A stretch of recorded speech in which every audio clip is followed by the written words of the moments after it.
Sol is a long-haired tortoiseshell and white tom with a bush tip of his tail and yellow eyes. A rogue at birth, he had a harsh early life. He and his 3 littermates were the kits of a she-cat named Cinders, while his father was another rogue that had little interest in his mate or kits. Cinders herself wasn't too thrilled to have kits. She snapped at them often and didn't even name them, and she wasn't a very pleasant cat in general, which meant that she didn't get any help in raising them. Life was difficult, but the times that he enjoyed most as a kit were when Cinders told them stories to get them to behave. Mostly the stories were about noble sky warriors, and the young Tom dreamed that he would become one someday. Eventually, however, Cinders gave up when her mate announced that he was leaving her.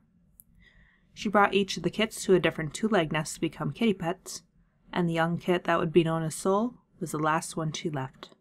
An elderly 2-leg took him in, and that's where he grew up.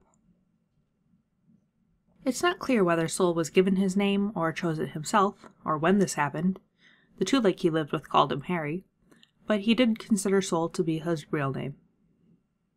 A few forest cats began taking food from his 2-leg, and eventually Sol's 2-leg caught a she-cat and her newborn kits and brought them home. This she-cat was named Leafstar, and she was the leader of SkyClan, a clan of warriors who lived nearby.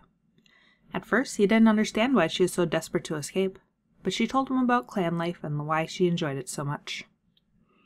Finally, some of her clanmates came to rescue her, and Sol helped carry one of the kits outside the nest. Although he remained behind that night, he found SkyClan shortly afterward and asked to join. Leafstar agreed and revealed that she'd named one of her kits Harry Kit after him since he'd helped her. Sol was determined to become a good warrior and did his best to fit in with the clan. One night, he got an idea for hunting prey to steal it from foxes. Leafstar was impressed by the group's catch at first until she learned how they actually got it. Sol was angry when she ordered him not to do it again, and the clan deputy Sharpclaw accused him of knowing nothing of the warrior code. After this, Leafstar began to notice that Sol was doing rather poorly in training, and that he seemed to lack the skill for hunting and fighting. After foxes attacked the camp in revenge for the prey stealing, and Sol froze in fear, Leafstar suggested that perhaps clan life wasn't for him. That's when he explained his past to her, so that she knew how much being a warrior meant to him, and she agreed to help him work on it. She gave him some one-on-one training, and that night he announced that he was ready to become a full warrior of SkyClan. Leafstar told him that things didn't work that way, and Sol accused her of trying to embarrass him. He was so determined to become a warrior that he was prepared to achieve it by any means necessary. He brought Leafstar's kits outside of camp and kept them at an abandoned 2-leg nest that the clan avoided, intending to keep them there for a while so that he'd be rewarded for finding them later. Shrewtooth and Leafstar caught him. Leafstar pointed out that Sol clearly knew nothing about the warrior code and had put her kits' lives in danger for selfish reasons, and banished him from SkyClan. Sol became a rogue after this, rather than returning to his kitty pet life. His experience with SkyClan developed into a hatred for all the clans in their code, and he was left with a desire to destroy them all. His wandering brought him to a 2-leg place, where he convinced several of the local rogues and kitty pets to live together in an abandoned 2-leg nest, claiming that this was safer for them, and he became a sort of leader, having the others do chores for him. Some dogs arrived and started terrorizing the group, so Sol taught the cats to fight and came up with a battle plan. This plan failed, however. When they tried to fight, several cats died. Sol blamed the others, claiming that it had been their choice to fight, and the group asked him to leave. One of the cats in the group, Speckle, had developed feelings for Sol during his time there, and despite what happened, and the fact that he didn't return her feelings, she still loved him after he had gone. Sol made his way to the sandy cliffs along the sea, and met Midnight the Badger. She knew the clans well, and spoke at length to Sol about them. It's not clear what all she told him, but StarClan weren't happy with whatever she'd shared. Midnight, meanwhile, had done it to test the clan's faith on their ancestors. If they could overcome Sol's meddling, they had a chance of facing the coming threat of the Dark Forest. After speaking to Midnight, Sol made his way to the lake where the other 4 clans lived, and his manipulation of them began. He told the ThunderClan medicine cats, Leafpool and Jaypaw, that the sun would go out, and when Leafpool protested that StarClan hadn't sent her any signs, Sol replied that StarClan cannot see everything. An eclipse did occur afterward, and J-Paw became convinced that because Soul had known about this, there were other things that he knew about. Perhaps something about the prophecy that J-Paw was part of.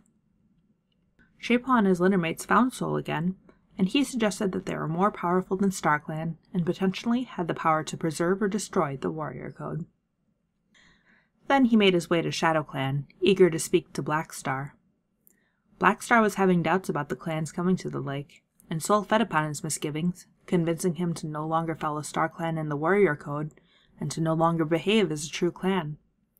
His plan seemed to be working, until Blackstar and Little Cloud had a sign from StarClan that convinced them to return to their warrior ancestors in the warrior code, and they kicked him out of the clan. From there, Soul returned to the two-leg place where he had formed the group, and had started staying with an elderly Tom named Purdy. He'd only been there for a few days when a ThunderClan patrol arrived. One of their warriors had been murdered, and ThunderClan suspected that he was the culprit. He willingly returned to their camp with them, and was kept prisoner there for a while as the clan waited for more evidence about Asher's murder. Finally, Soul convinced Lionblaze to help him escape.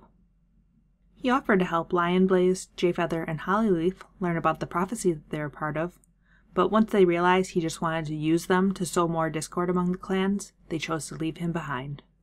Soul left the lake at this point, and it is not known where he went.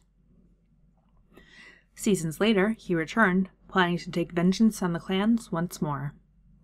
ThunderClan assumed that he was the mysterious cat who had saved some of their apprentices from a fox and welcomed them in. Despite their kindness, he immediately went back to causing trouble between the clans. While gaining ThunderClan's trust, he also worked with a group of WindClan cats, and eventually joined them in an attack on ThunderClan. Hollyleaf confronted him during the fight, and that's when he revealed his motive for wanting to harm the clans, that he'd been rejected from another clan once, and wanted to prove that the warrior code was worth nothing. Hollyleaf defeated him, but as for the loss of the warrior code, she showed him mercy and let him leave. She wanted him to promise that he would never return to the clans, but he refused, and when she threatened to kill him if he did return, he swore that he'd be ready. The clans have not seen Soul in the seasons since then. Whether he's given up on his attempts to destroy the clans, or whether he's even still alive, is unknown. His status right now is as mysterious as his past once was to the clans. What do you think? Will he return again, or has he been defeated once and for all?